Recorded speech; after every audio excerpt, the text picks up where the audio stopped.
Hej alle sammen, og velkommen til min 100 sub special. Jeg ved godt, at den har været lidt for sent ude. Den kommer for sent ud, men det er fordi, jeg har meget travlt her i Østrig, så det må jeg virkelig undskylde. Før videoen lige går i gang, eller den er jo gået i gang, men før jeg kommer i gang med at snakke om, hvad jeg skal snakke om. Undskyld, jeg lige ryster kameraet der. Så vil jeg godt lige sige, at den her video bliver optaget med en Samsung Galaxy S3, som ikke lige har verdens bedste mikrofon, i form af, at den har lidt baggrundsstøj, men jeg har ikke andet at byde med, så jeg håber virkelig ikke, at det gør for meget. Så synes jeg hellere, at jeg skal få videoen lidt hurtigere ud, fordi det virker lidt mærkeligt, at jeg putter en 100 sub special ud, når jeg faktisk allerede er på 120, så jeg vil helst ikke udskyde det meget længere. Så bare ignorere mulige kvalitetsproblemer, så ja. Undskyld, hvis jeg nu har lige gjort sådan der, men det er fordi, jeg på min bærbar lige skal se, hvad jeg har skrevet, for jeg har puttet nogle emner ned, så sidder jeg sådan 4 gange. Men i hvert fald, før vi lige går i gang igen, skal jeg lige sige, jeg ved ikke om belysningen i det her værelse er god, så det kan godt være, at jeg ser lidt rød ud i ansigtet, men det er kun derfor. Og grunden til, at jeg har måske lidt rød øre, det er fordi, at det er helt vildt varmt derinde. Der er sådan en brændeovn og sauna, og fuck, hvor er det varmt. Så jeg har det sådan lidt med, når jeg får det varmt, så får jeg røde øre.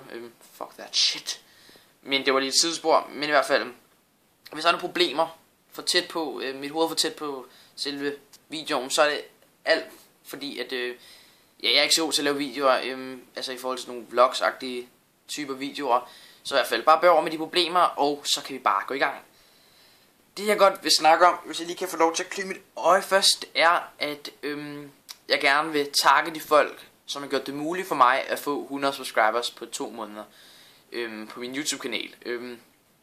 Faktisk har jeg først fået de her 100 subscribers anden måned, da jeg første måned kun havde 12-14 stykker. Og det siger jo kun, at det faktisk bare har gået endnu hurtigere. Så ja, den første jeg kan takke, og ham der skal takkes allermest, fordi at det er ham som har været skyld i det hele, er Lasse med hatten. Hej Lasse, hvis du ser det her, jeg kan ikke lige, jo det kan jeg godt, jeg kan lige vinke, men jeg tager lige min hånd hen på kameraet igen, eller jeg har begge hænder på, så lige den ene væk, som, ja, det tror jeg godt du forstod, men så at kameraet ikke ryster alt for meget. Du skal takkes, fordi at du vil have mig med i din Crash Bandicoot-serie. Det er det første, du skal takkes for. Uden dig havde det hele ikke gået så hurtigt. På grund af, at jeg var med i din video og fik det shoutout, har jeg virkelig fået mange subscribers. Og det har virkelig bare snowballet videre efter det, da der bare har været flere og flere, der så bagefter det har set min kanal. Så du skal virkelig takkes rigtig, rigtig meget. Du har virkelig gjort en stor ting for mig, og ja, jeg ved aldrig nogensinde, om jeg kan gøre det godt igen. Det er så ikke fordi, at du skal gøre det godt igen, Lukas. Nu er jeg lidt Lasse, ikke? Men jeg tror, du ved, hvad jeg mener. Så ja, en anden ting, du skal takkes for, det er, at da jeg lige var begyndt på at lave videoer, så skrev jeg en PM til dig, og hvis den hund kunne være stille. Ej, den er sød. Men i hvert fald lige meget. Undskyld for, at den gør. Jeg ved ikke engang, vi kan høre det. Men så lige da jeg lavede den video, den første video på min channel, lige da jeg var begyndt, der skrev jeg til dig, om du ikke lige kunne give mig noget kritik, fordi at jeg synes, dine videoer var gode, så tænkte jeg, så kan du da også lige sige, hvad jeg skal gøre, for at de kan blive lige så gode. Jeg forventede et lille svar sådan, enten at du ikke havde tid, og det var også forståeligt, at det havde været fint nok for mig, hvis du havde sagt, at jeg kan ikke lige lave video lige nu. Så lige kameraet lidt længere væk, jeg har fået fornemmelsen lidt for tæt på. Men det andet var, at jeg tænkte, at du måske bare skrev sådan, det er fint nok video, du kan godt lide, og jamen vi ses. Men i stedet fik jeg en utrolig god tekst, rigtig lang tekst, som virkelig gik over alting. Kvalitetsmæssigt i form af lyd, video, forslag til hvad jeg kunne gøre anderledes i forhold til redigering, altså virkelig alting. Og det var også en rigtig god kickstart, fordi at ja, kvaliteten af mine videoer startede ud med at blive meget bedre lige fra starten af, så jeg sige, men ja, det skal du også have rigtig mange gange tak for, fordi at du var så venlig over for en person, du slet ikke kender. Og det viser virkelig meget overskud, og det viser virkelig, at du er en god person. Så mange tak, Lasse. Og hvis I ikke kender Lasse, det tror jeg, mange af jer gør, for mange af jer er fra hans kanal. Men hvis I ikke kender ham, tjek hans kanal ud. Flink og rigtig cool fyr, som er god til at lave YouTube-videoer. Det er virkelig god kvalitet og sjove videoer. Tjek dem ud, folkens. Det næste, jeg vil takke, er Chris, og hans YouTube-kanal hedder 14 Kill Bill 14. Før jeg lige siger noget, skal jeg lige sige, at alle, jeg nævner den her video, de kommer ned i deskriptionen, så hvis I vil tjekke deres videoer, og hvis I ikke kendte dem i forvejen, så kommer de i deskriptionen til min computer igen, for den gik lige på log ud til medlemmer. Men i hvert fald, Chris, Jordan Kill Bill 14, som din kanal hedder. Du skal takkes for at have taget så godt imod mig her på YouTube. Da jeg lavede min første video, så gik der måske en uge, og så skrev du lige på den, og så skrev du ud af det blå en masse god konstruktiv kritik hedder det så, men også en masse søde ord, som jeg blev rigtig glad for. Derfor tjekkede jeg så også din videokanal ud, og så lagde jeg mærke til en rigtig god YouTuber, så jeg faktisk synes jeg er lidt underrated, som man kan sige, i form af at han faktisk har, i hvad jeg synes, mindre subscribers i forhold til hvad han har fortjent. Så tjek ham ud, han laver rigtig tit videoer, meget originale, sjove og gode videoer. Let's plays og alt muligt andet gøjl, som er rigtig fedt. Tjek ham ud, folkens, rigtig nice, og du skal bare have tak for at have været cool, have været venlig og bare været en rigtig nice person. Chris, du er for cool. Og selvom du sagde, at jeg ikke behøver at nævne dig, så gør jeg det sgu, for du er for fed, og det mener jeg virkelig. Så ja. Det næste, jeg vil sige tak til, er Mikkel fra Coolest Brothers, som ikke hedder Coolest Brothers mere, men bare Mikkels fulde navn. Du skal have tak for at rent faktisk support min let's play, og vil like og kommentere en masse af mine videoer. Det hjælper mig virkelig i form af, at du jo rent faktisk har rigtig mange subscribers, så når du når du liker mine videoer, så er der bare rigtig mange, der ser dem, og det giver mig mange views. Nu ser jeg ikke lyde som sådan en like-hår, eller ikke like-hår, view-hår, men vi kan alle sammen være enige om, at det er sjovere at lave videoer, når der er mange, der ser videoerne. Så du skal have tak for at gøre det muligt for mig at få rigtig mange views. Så ja. Selvfølgelig sammen med Lasse med Hat, men du også har gjort en stor del af det i forhold til at give mig views. Faktisk også subscribers, så det skal du have tak til. Og tak til dig, fordi du laver sjove videoer. Du er en rigtig nice person. Mange tak.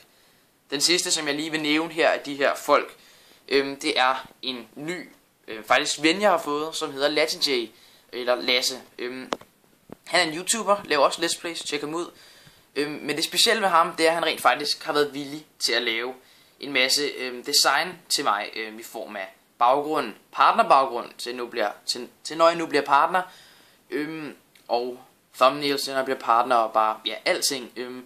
Du har bare gjort det, du har bare været helt vildt op på det, og det skal du have mange gange tak for. Tjek Latin J ud, alt sammen er nede i deskriptionen. Flink fyr, rigtig cool fyr og god YouTuber.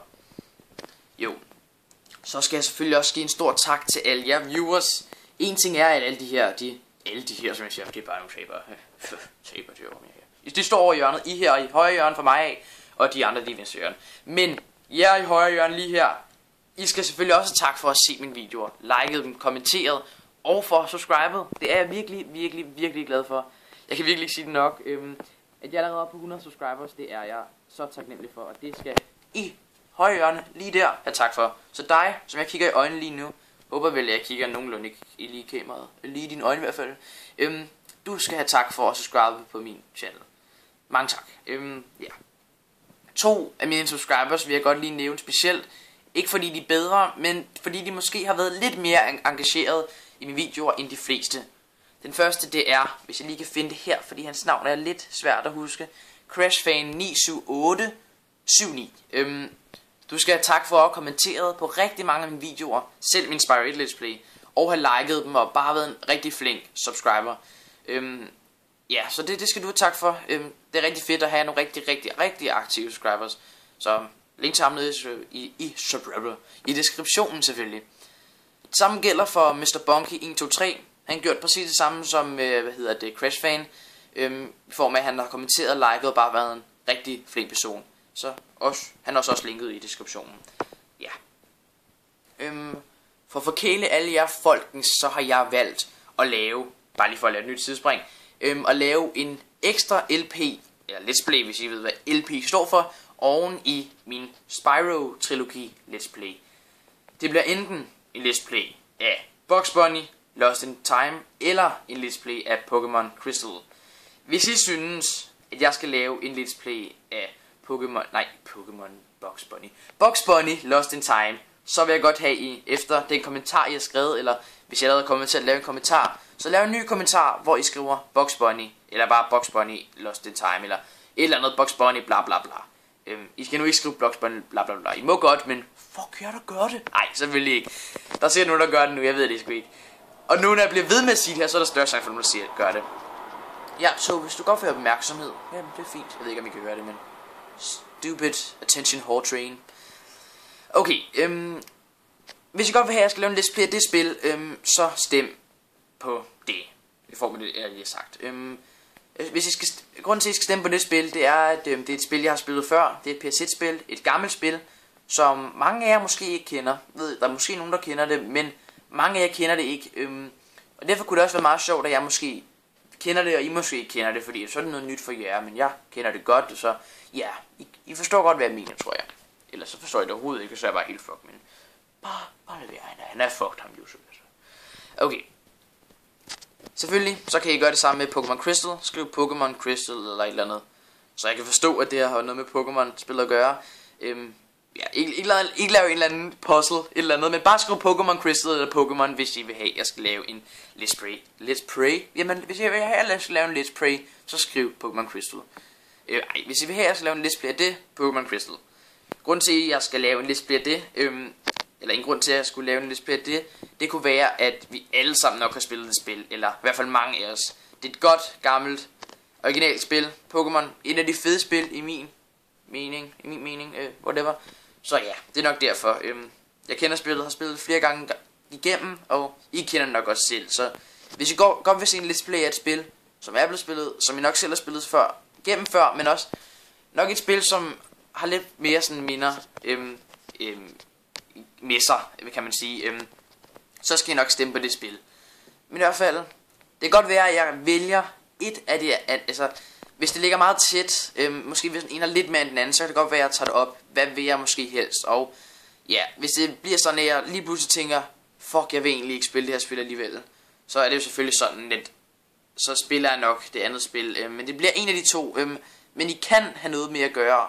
I kan, hvis jeg nu vil spille begge to lige meget til sidst, i sidste ende, så er det nu jer, der bestemmer, hvad for et af de let's plays, der skal spilles. Så ja, jeg synes godt lige, I kunne have noget at bestemme på min channel. Det går meget sjovt for jer også jo. Men ja, jeg synes egentlig, det var det. Tak fordi, at alle jer 100, faktisk over 100, har subscribet på min kanal. Det er jeg rigtig glad for endnu en gang. Og tak til alle jer, der har gjort det muligt. Så I må have en god fortsat dag, og vi ses på et andet tidspunkt. Hej hej.